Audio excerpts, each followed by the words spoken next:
2024 की पिक्चर अब पूरी हो चुकी है। अब नए अवसरों और चुनौतियों के साथ 2025 सामने खड़ा है। बजट, मॉनेटरी पॉलिसी, तिमाही नतीजे, ट्रम्प 2.0 और एफआई जैसे कई फैक्टर्स हैं जिनसे बाजार की दिशा और दशा तय होगी। लेकिन सच ये भी है कि नए साल में हमें नए शुरुआत के मौके भी मिलेंगे। 2025 को कमाई वाला साल बनाने के लिए हम बाजार के दिग्गजों से बात कर रहे हैं और आज इस कड़ी में हमारे साथ हैं मार्केट के दो वेटरन्स। हमारे साथ मौजूद हैं कोटक एएमसी के एमडी और सीईओ नीलेश शाह और व्हाइट ओक ग्रुप के फाउंडर प्रशांत खेमका। आप दोनों का बहुत बहुत स्वागत है शो में।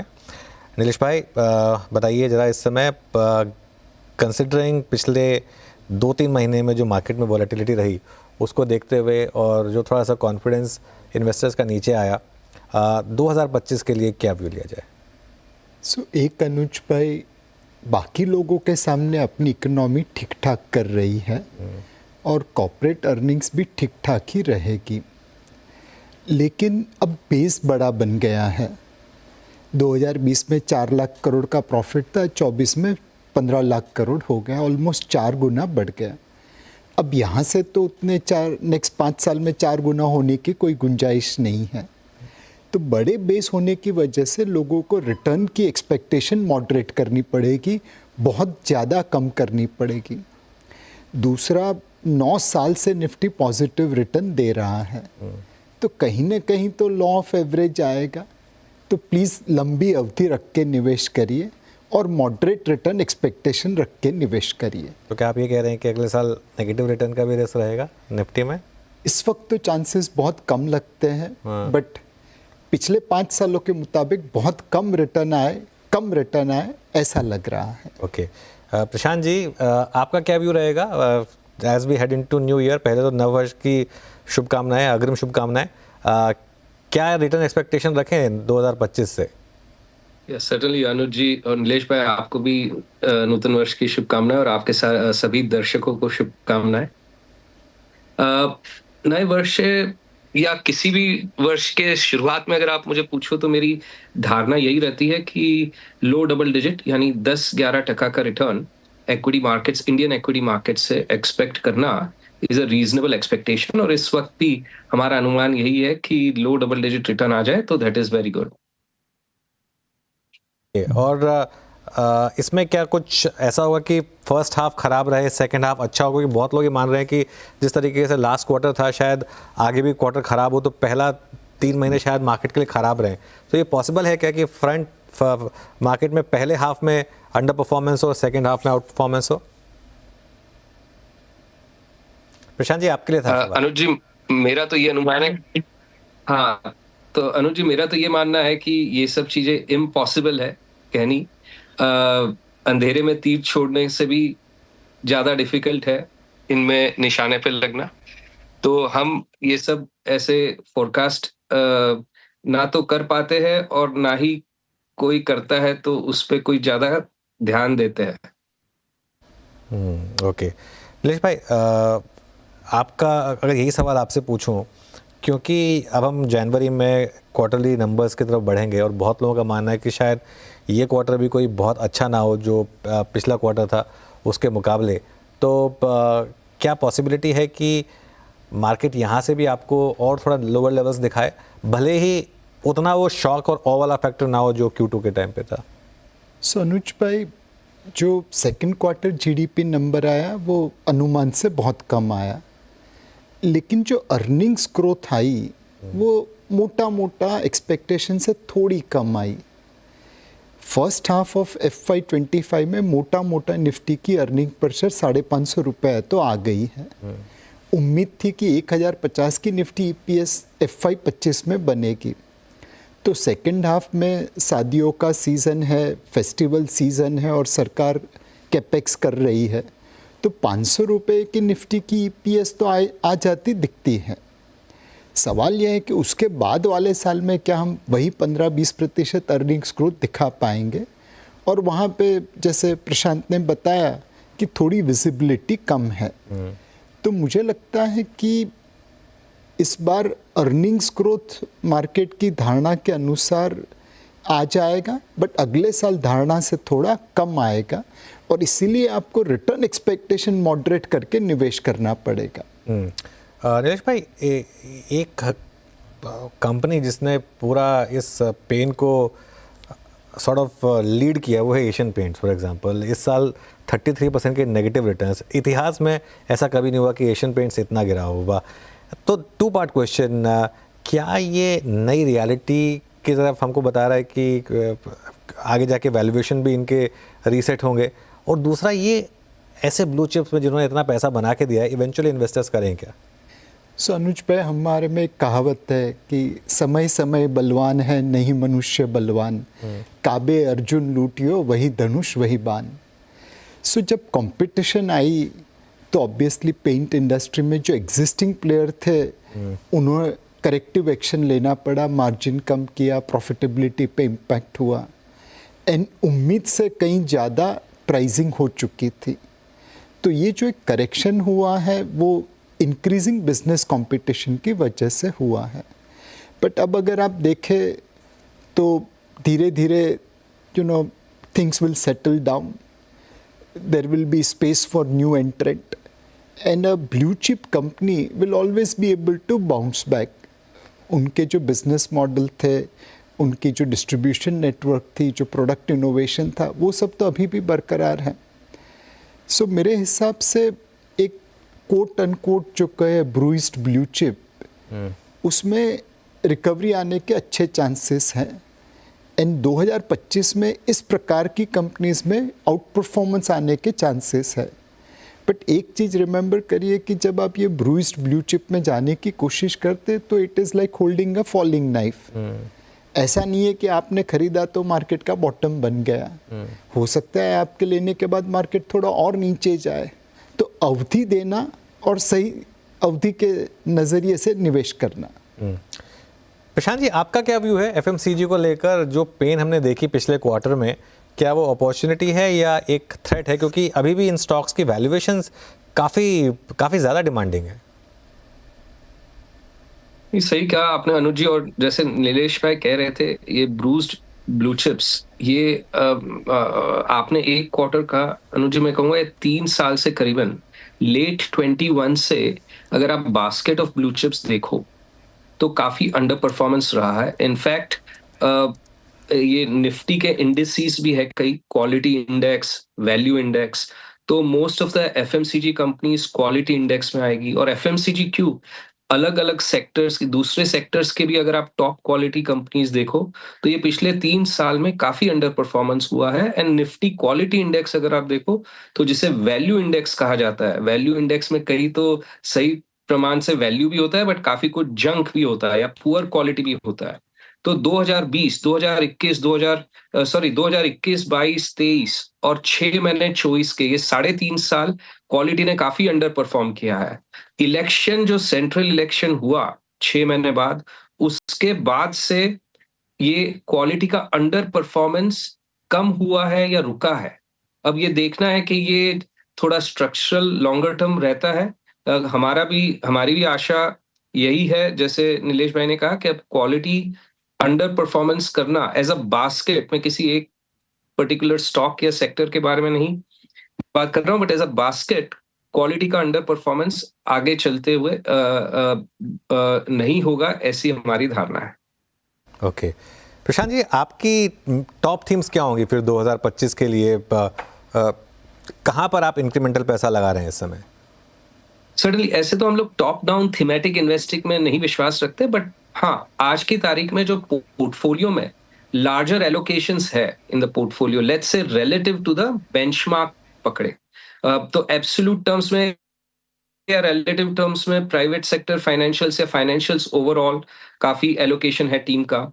इसमें लार्ज बैंक्स आ गई, एनबीएफसीज आ गई, and some of the smaller या मिड साइज, आजकल तो 25,000 करोड़ भी स्मॉल साइज हो गया है, तो समझिए कि smaller size capital market intermediaries जिन्हें कहते हैं, उनमें काफी टीम ने एलोकेट किया है, क्योंकि अपॉर्चुनिटीज काफी अच्छी मिल रही है वहां पे। इसके अलावा मिड कैप आईटी सेक्टर में हमेशा हमारे टीम का एक अपॉर्चुनिटीज मिली है हमारी टीम को, और आज भी आईटी सेक्टर में पर्टिकुलरली मिड कैप आईटीज में काफी निवेश किया है टीम ने। इसके अलावा health care sector and more broadly consumption, जिसमें कंज्यूमर डिस्क्रेशनरी और स्टेपल्स दोनों आ गए, एंड सिलेक्ट इंडस्ट्रियल्स। तो 5 विभिन्न सेक्टर्स का मैंने नाम लिया है: financials, IT, health care, consumption and select industrials. ये अक्रॉस बोर्ड देखे जाए तो आज की तारीख में 2/3 से लेके 3/4 तक पोर्टफोलियो एलोकेशन इन सेक्टर्स में है।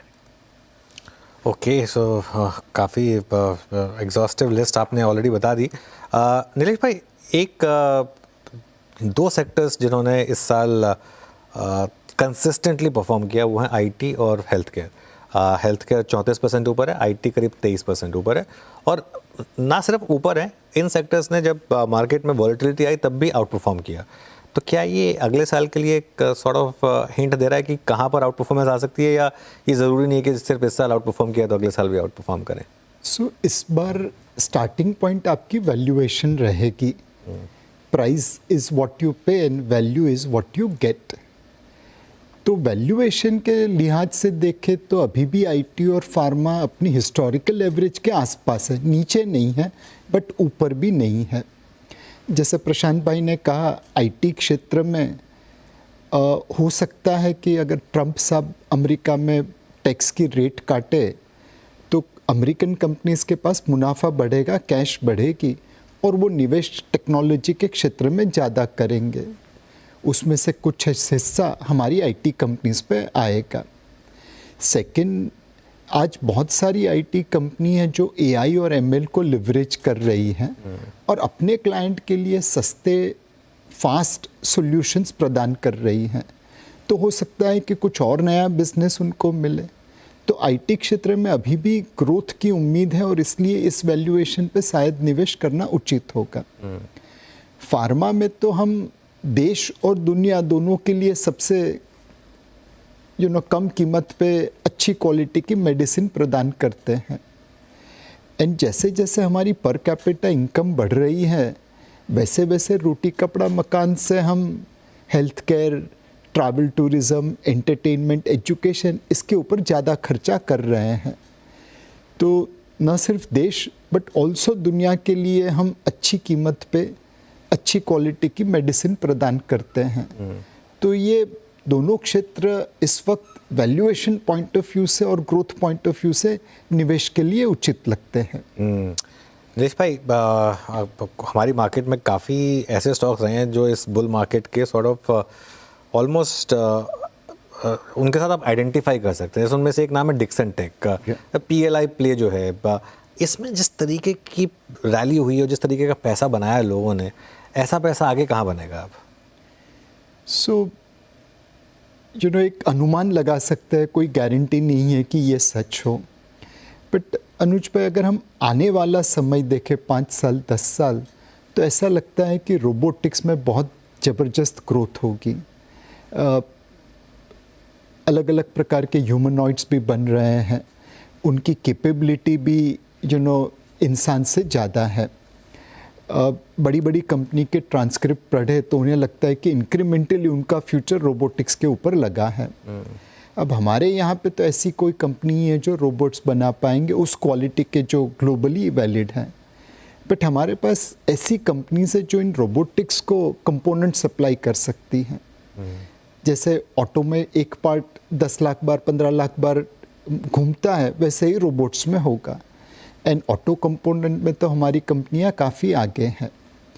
तो जो प्रिसीशन इंजीनियरिंग कंपनी है जो इन रोबोटिक्स इक्विपमेंट मेकर्स को प्रिसीशन इंजीनियरिंग कंपोनेंट्स दे पाए, सप्लाई कर पाए, वहाँ पे हो सकता है कि आने वाले 5-10 साल के लिए बड़ी तेज़ी बन सकती है। दूसरा, दुनिया में भी लोग चाइना से दूर होना चाहते हैं। तो अगेन प्रिसीशन इंजीनियरिंग में India can become a reasonable alternative to China. China हमसे बहुत आगे हैं बट हम उनका एक छोटा सा ऑल्टरनेटिव बन सकते हैं। तो ये दोनों चीज़ों कंबाइन करें तो वो सारी प्रिसीशन इंजीनियरिंग कंपनीज जो रोबोटिक्स कंपोनेंट में आगे जा रही है वहाँ पे ध्यान रखना चाहिए। हो सकता है आने वाले 1-2 साल में कुछ नहीं दिखे, बट ये बाम्बू ट्री की तरह है, जब ग्रो होगा तो बहुत तेज़ी से ग्रो होगा। प्रशांत जी, आपके भी बहुत अच्छी बात की नीलेश भाई आपने। प्रशांत जी, आपके दिमाग में भी है कोई ऐसा सेक्टर या ऐसी कोई थीम जो यहाँ से निवेशकों को 5x 10x रिटर्न्स दे दे? देखिए ये सब इन हाइंडसाइट तो मैं जरूर बता पाऊंगा आपको, बट प्रोजेक्ट करना 5x 10x, जैसे नीलेश भाई ने बिल्कुल सही एक्सप्लेन किया कि ये जो मैन्युफैक्चरिंग सेक्टर है यहाँ पे ग्रोथ बहुत स्ट्रांग होगा, इंडस्ट्री का ग्रोथ बहुत स्ट्रांग होगा। पर अभी इनमें जो कंपनियां है वो कंपनियां एज अ सेक्टर ओवरऑल अगर आप देखो उनके मल्टीपल्स या उनके वैल्यूएशंस, तो ऐसे नहीं है कि उनको पता नहीं है कि ये ग्रोथ आने वाला है निवेशकों को, राइट? तो ऑलरेडी वैल्यूएशन काफी है उनमें से भी, बट हाँ, इंडिविजुअल कंपनीज होगी जो यहाँ से भी आप जो 5x 10x कह रहे हो, वो 5x 10x कई इंडिविजुअल कंपनीज डिलीवर करेगी, पर ऐसी दूसरी कंपनियां होगी जो ना डिलीवर कर पाएगी। तो जो नीलेश भाई कह रहे थे वो आई अज्यूम वो सेक्टर लेवल पे, एंड इनमें नई कंपनीज भी आएगी, उसके लिए बहुत उचित है एंड सही है। एक और मैं अगर ऐड करूं तो ये जो न्यू एज कंपनीज आप कह सकते हो, जो यूएस में जब 2000 में डॉट कॉम बबल हुआ था, फिर एशिया में इमर्जिंग मार्केट्स में करीबन 2015 के आसपास हुआ था, वो वेव अभी तक इंडिया में सही मायने में शेयर बाजार में आया नहीं है, और वो अगले चंद सालों में हो सकता है कि ये 2025 से हो वो दौर सही मायने में शुरू। ऑब्वियसली कई कंपनीज है जो लिस्टेड है उस सेक्टर में, बट आज भी आप देखो तो ओवरऑल इंडेक्स का ये सब कंपनियां मिलाकर करीबन 2% का वेट होगा इन सब कंपनियों का, जबकि आप अगर यूएस चाइना ये सब जगह देखो तो 15-20-25% का उनका वेट है। तो ऐसी कई सारी कंपनीज है जो लिस्ट होगी, और जब लिस्ट होती है कंपनियां, नई कंपनीज, तो इनएफिशिएंसी काफी हाई होती है, इन्वेस्टर्स को टाइम वक्त लगता है समझने में कि क्या सही वैल्यूएशन होगा, एंड उनमें से कई कंपनीज हैं जो एग्जिस्टिंग भी है, जो उनमें कंपनियां, उनमें से कई कंपनीज 5x 10x रिटर्न जरूर डिलीवर करेगी इन कमिंग ईयर्स, ऐसी हमारी धारणा है। ओके, नहीं और जो एग्जिस्टिंग प्लेयर्स हैं जहाँ बहुत बड़े रन्स आए हैं, चाहे वो जोमेटो हो, स्विगी हो, I am not sure if आप कंफर्टेबल होंगे स्टॉक स्पेसिफिक, लेकिन क्या इनमें भी आगे रिटर्न्स बनेंगे या फिर अब ये बहुत महंगे हो चुके हैं ऑलरेडी? देखिए स्टॉक स्पेसिफिक जैसे आपने कहा बहुत डिफिकल्ट है रेगुलेटरीली हम लोगों के लिए बात करना, बट ये जो सेगमेंट है, ये मेरा कहने का ये मतलब है, ये जो आज 2% है इंडेक्स का, ये आज से 4-5-10 सालों में 2% नहीं रहेगा, ये पहले 5% होगा, 10% होगा, शायद 20% हो इन द कमिंग डेकेड और सो। ऑब्वियसली जो सेम कंपनीज है वो इतनी ग्रो नहीं करेगी, इतनी कंपाउंड नहीं करेगी। A lot of new companies जिनकी काफी चर्चा भी रही है, न्यूज में, मीडिया में भी रहे हैं, कई कंपनीज आईपीओ के इस पे एंट्री पे अभी पॉइंट पे है, तो नई कंपनीज भी होगी। और मेरे कहने का ये मतलब है कि इस सेक्टर में आप यूएस में भी देखो, चाइना में भी देखो, तो कई अपॉर्चुनिटीज ऐसी होगी। It's a fast evolving sector, and जो इसमें राइट बिजनेस मॉडल और राइट एग्जीक्यूशन डिलीवर करेगा, वो उन अ, उन कंपनियों में मल्टीपल टाइम्स वैल्यू क्रिएशन होगी। ऐसे नहीं कह रहा हूं दूसरे सेक्टर्स में नहीं होगी, पर आज अगर आप एक सेक्टर का, जैसे आपने कहा कि कहां पर हो सकता है, तो ये सेक्टर सबसे पहले ध्यान में आता है।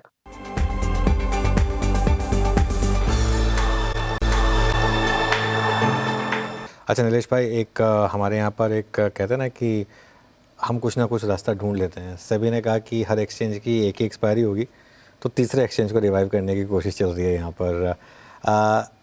इस पूरी स्पेस में बहुत पैसा बनाया, चाहे वो बीएसई हो, एंजल हो, या म्यूचुअल फंड्स, डिस्ट्रीब्यूटर्स या डिपॉजिटरीज। ये अगले 10 साल के लिए पोर्टफोलियो में रखने वाले स्टॉक्स हैं क्या? अनुज भाई, फाइनेंशियलाइजेशन ऑफ सेविंग हो रहा है। एक ज़माने में जब मैंने करियर शुरू किया था तो 35 करोड़ का हमारा फंड था, आज तकरीबन 5 लाख करोड़ पे पहुंच गए हैं। आने वाले समय में उस प्रकार का ग्रोथ दिखता ही रहेगा। आज म्यूचुअल फंड में कुछ 5 करोड़ निवेशक हैं, कल को उठ के ये 15-20 करोड़ हो ही जाएंगे। तो अगर आप एक लंबा व्यू लेते हैं तो जो मार्केट इंफ्रास्ट्रक्चर कंपनीज है उनमें निवेश रख सकते हैं। एंड थोड़ा डाइवर्सिफाइड रहिए। कोई एक्सचेंज है, कोई डिपॉजिटरी है, कोई ब्रोकिंग कंपनी है, कोई एसेट मैनेजमेंट कंपनी है, कोई एनबीएफसी है।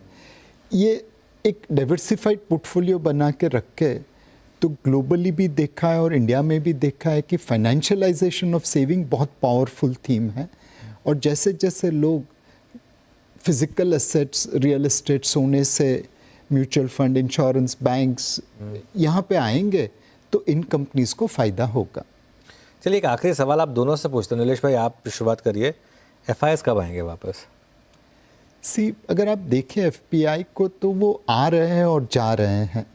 इसी साल में देखिए जनवरी में बेचा, फरवरी मार्च खरीदा, अप्रैल में ही बेचा, जून जुलाई अगस्त सितंबर खरीदा, अक्टूबर नवंबर बेचा, दिसंबर खरीदा। तो मुझे नहीं लगता कि ये लोग छोड़ के गए हैं।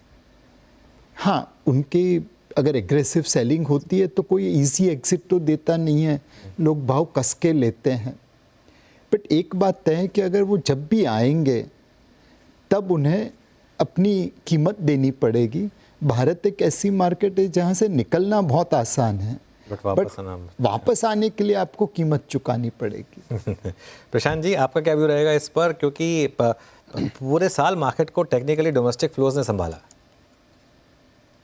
देखिए अनुज जी, एक चीज बराबर से मेरे हिसाब से अपने को गौर करना चाहिए कि जो इंडिया में 8 लाख करोड़ 800 बिलियन डॉलर्स का एफआईआई इन्वेस्टमेंट है, उसमें से करीबन 75% जो है वो मल्टी रीजनल फंड से आते हैं। ओनली 200 बिलियन डॉलर्स जो है, सिर्फ 25% जो है वो इंडिया डेडिकेटेड फंड से आते हैं। मैं 5-10% इधर उधर हो सकता है मेरे आंकड़े। एक्चुअली कोटक की जो दूसरी शाखा है उन्होंने भी इस पे काफी ये स्टडी की हुई है, तो आंकड़े कहीं कहीं उसी जगह पर। तो जो ये इनफ्लो आउटफ्लो जैसे अपने को अक्टूबर में दिखे, वो ऐसा नहीं है कि इंडिया को बेचने के, इंडिया से नाखुश होकर बेच रहे हैं एफआईआई। चाइना में ह्यूज रैली आई और जो अंडरवेट थे चाइना में, तो उनको चाइना इक्वल वेट करना हो या ओवरवेट करना हो या अंडरवेट रिड्यूस करना हो, तो उनको बाकी सभी मार्केट्स ईएम में जो 25 देश है उनमें सबसे उनको ट्रिम करना पड़ता है और या करते हैं। तो उसके चलते इंडिया से भी थोड़ा आउटफ्लो हुआ है। तो मुझे ऐसे नहीं लगता कि इंडिया डेडिकेटेड फंड से कोई खास आउटफ्लो हुआ है। ये सब मल्टी रीजनल फंड से आउटफ्लो हुए हैं जो पिछले 4-6 महीने में हुए। एंड सही मायने में इनफ्लो इंडिया में मैसिव इनफ्लो तभी आएगा मेरे हिसाब से, एक तो इंडिया डेडिकेटेड वो जो 25% है उसमें बढ़त हो, और दूसरा जब भी emerging market as an asset class favour में आएगा, जो कि पिछले 10 सालों से आउट ऑफ फेवर है। दुनिया भर में निवेशकों को यूएस से ज्यादा आज कोई भी मार्केट इतना अट्रैक्टिव नहीं लग रहा है, और वो कई सालों से ऐसा ही चला आ रहा है। पर जब भी ये सब देखिए उतार चढ़ाव चलता ही रहता है। 10 साल के पहले 10 साल तक इमर्जिंग मार्केट्स फेवर में थे, तभी काफी फ्लोज आए थे ईएम में, एंड उसके चलते इंडिया में भी। तो जब भी ईएम में फ्लोज का एक चलेगा दौर, तभी इंडिया में भी मैसिव फ्लोज उसके चलते आएंगे। बाकी जो इंडिया डेडिकेटेड फ्लोज है वो तो रेगुलरली आ ही रहे हैं। ओके, चलिए प्रशांत जी, नीलेश भाई, बहुत बहुत शुक्रिया आज हमारे साथ जुड़ने के लिए, और आप दोनों को एक बार फिर से 2025 के लिए बहुत बहुत शुभकामनाएं। थैंक यू, धन्यवाद। चलिए फिर इस खास पेशकश में इतना ही। आप जुड़े रहिए CNBC आवाज़ के साथ।